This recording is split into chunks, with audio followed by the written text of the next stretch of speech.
Intelligence, wealth, and power are the standard metrics of success.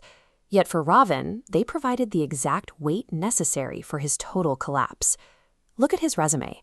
Ravan was the great-grandson of the creator god Brahma and the son of a renowned sage. He was a master of the arts and a brilliant scholar. He possessed a combination of demonic physical strength and elite Brahmin lineage. On paper, this made him an unstoppable force. He held every resource and talent a person could strive for, yet he remains the archetype of the villain. Capability and power are useless if you lack the internal character required to control them. The hero and the villain of this epic share the exact same starting syllable, Ra. Both figures began with immense potential, but they diverged based on what followed that Ra, the M of Ram or the Van of Ravan. The dividing line is Maryada, the adherence to boundaries and the choice of discipline over ego. The difference between an empire that lasts and one destined to fall is the presence of this restraint. Restraint is having the physical ability to destroy an obstacle, but choosing negotiation and prayer instead. Ram requested a path from the ocean before drawing weapons.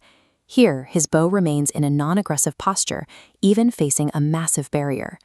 He chose to walk away from his throne and into a 14-year exile simply to honor his father's promise. That single act of restraint prevented a civil war between brothers over who would rule. True Maryada is the choice to prioritize duty and stability over immediate entitlement. The character of Sita is defined by a physical and psychological endurance that far exceeds the role of a passive princess. At 6 years old, she effortlessly lifted the great bow of Shiva, a weapon that elite warriors couldn't even budge. She was highly educated in strategy and chose the path of exile out of loyalty rather than necessity. During her captivity, she maintained absolute boundaries, refusing Ravan's wealth and status even when stripped of all comfort. Holding on to your character when you have nothing is a superior form of strength to brute force. Ravan's ego isolated him, eventually driving his own brother, Vibhishan, to join the opposing side. Ram's success relied on his brother Lakshman, whose very name means goal-oriented. Hanuman represents a shift in power, a warrior who chose to be a messenger, soldier, and vehicle without seeking personal status. This statue depicts Hanuman physically tearing his chest open to reveal the figures of Ram and Sita residing within.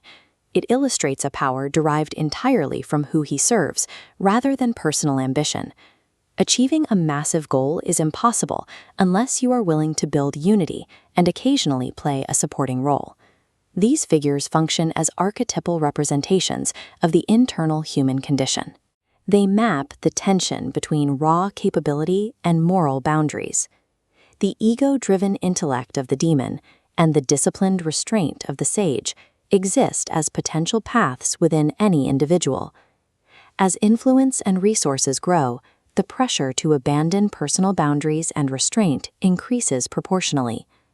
Lead with character, support others like Lakshman, and serve your purpose with the humility of Hanuman.